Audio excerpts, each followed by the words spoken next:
NIS DElEd के सभी शिक्षक साथियों को मेरा सादर प्रणाम।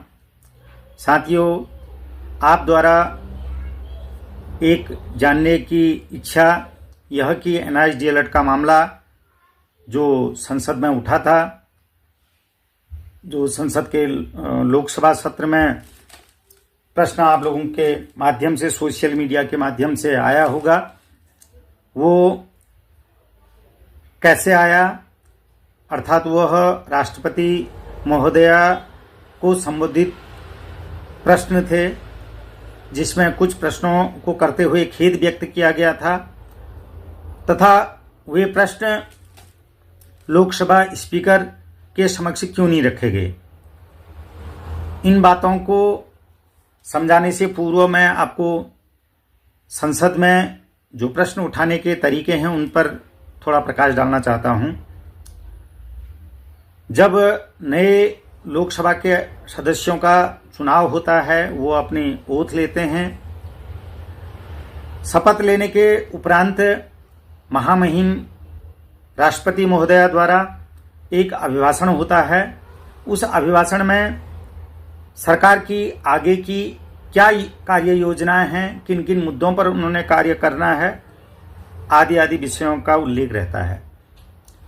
वो जो कार्य योजनाएं हैं वो शिक्षा से संबंधित, परिवहन से संबंधित, रेलवे से संबंधित आदि समस्त मुद्दों पर चर्चाएं होती हैं। शायद आप लोगों ने, सभी ने वो सुना भी होगा।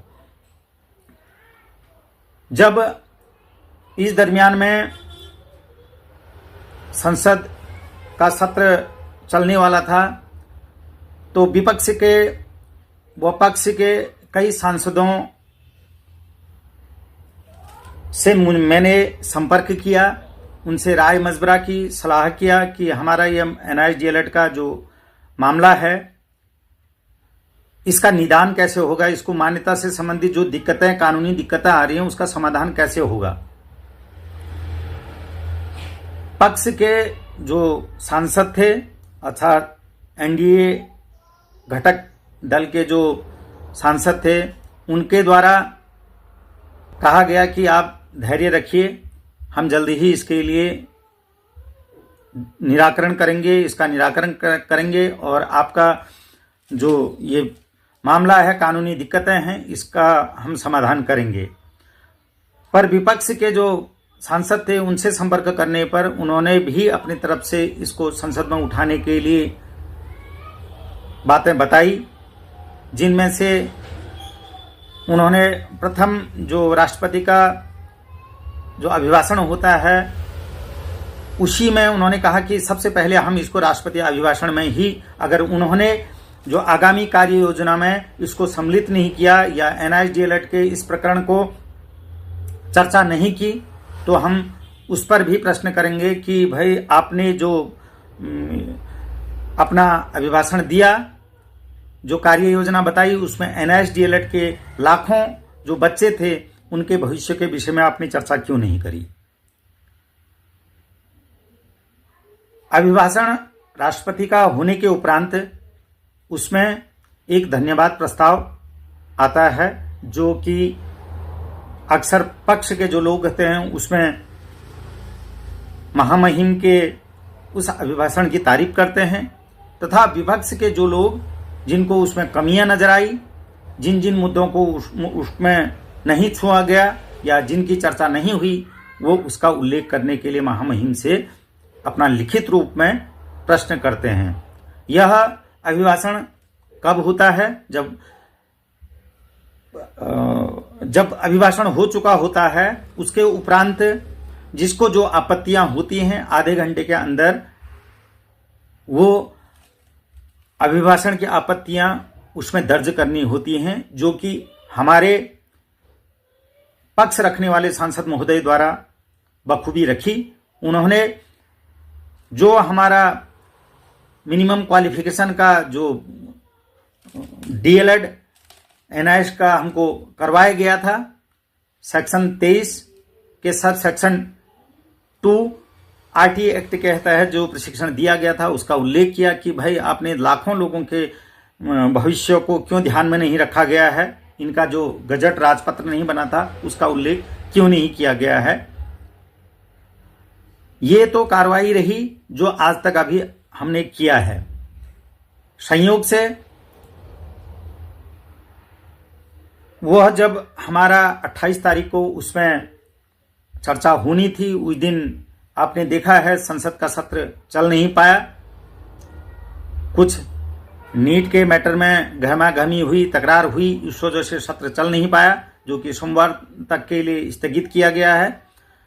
सोमवार को अर्थात 1 तारीख को माननीय संसद महोदय को ये चीज और विस्तार से समझानी है कि इसमें आपको लोकसभा के पटल पर इस बात को कैसे रखना है, जो कि पूर्व में भी समझाई जा चुकी हैं।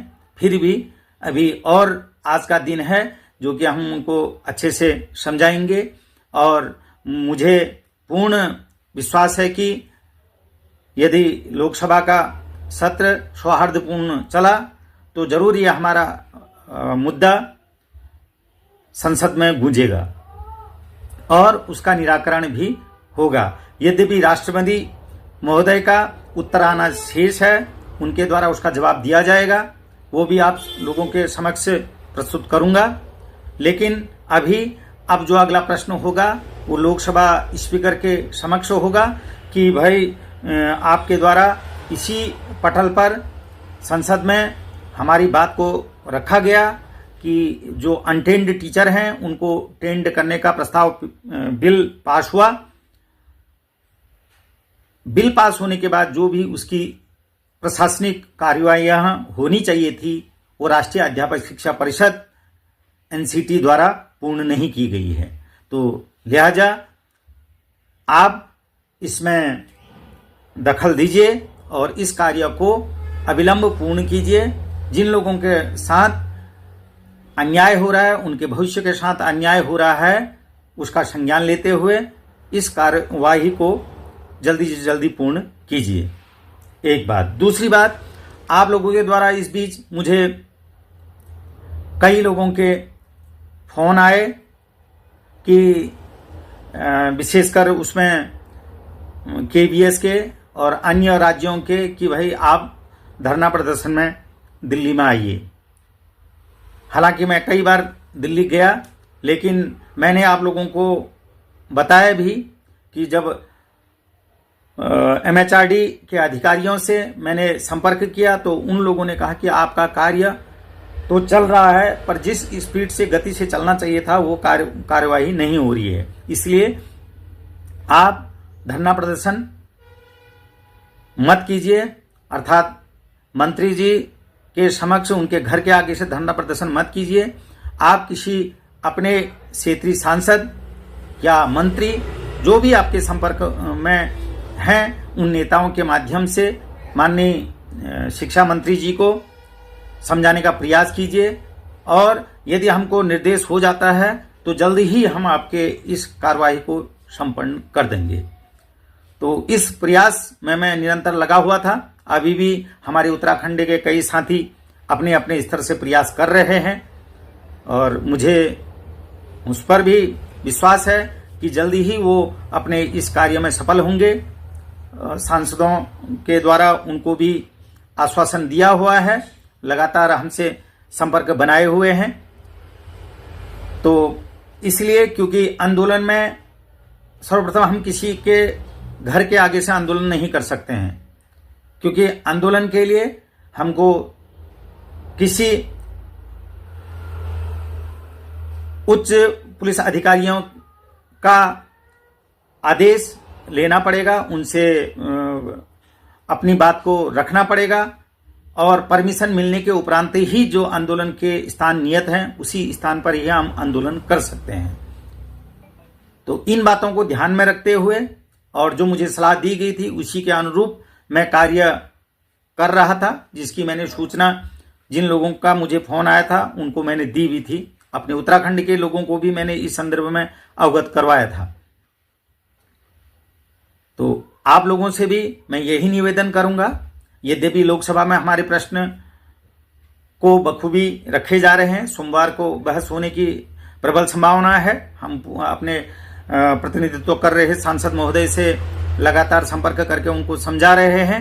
आज भी और उनसे मीटिंग होना है। तो आप लोगों के जो क्षेत्रीय सांसद हैं उनको आप समझाने का प्रयास कीजिए, भले ही वो पक्ष वाले हों विपक्ष वाले हों। मुझे विश्वास है यदि हम अच्छे ढंग से अच्छे तरीके से ये प्रयास करेंगे, अपने सांसदों को समझाने का प्रयास करेंगे, तो जरूर वो एक नहीं तो कोई दूसरा तीसरा कोई भी सांसद हमारी बात को, हमारी पीड़ा को समझेगा और उचित स्थान पर रखते हुए उसका निदान निकालने का प्रयास करेगा।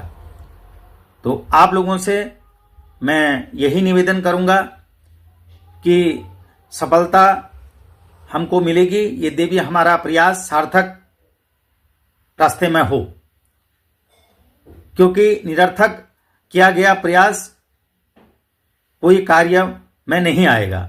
इसलिए आप अपने सांसदों के पास जाइए, उनसे प्रार्थना कीजिए, निवेदन कीजिए कि ये मैटर हैं, ये दस्तावेज हैं। इन दस्तावेजों के आधार पर पार्लियामेंट से हमको आदेश पर प्रशिक्षण किया गया, पर उस पार्लियामेंट के आदेश के उपरांत एनसीटी द्वारा इसका जो मिनिमम क्वालिफिकेशन होना चाहिए था उसका राजपत्र नहीं हो पाया और आज हमारा भविष्य अधर में है। तो इन बातों को अगर आप रखेंगे तो जरूर सफलता मिलेगी। आगे जैसे ही कोई और सकारात्मक पहल होगी या सकारात्मक निर्णय आएगा, आप लोगों के समक्ष उपस्थित होकर के मैं सूचनाओं से आपको अवगत कराऊंगा। तब तक के लिए आपका बहुत बहुत धन्यवाद।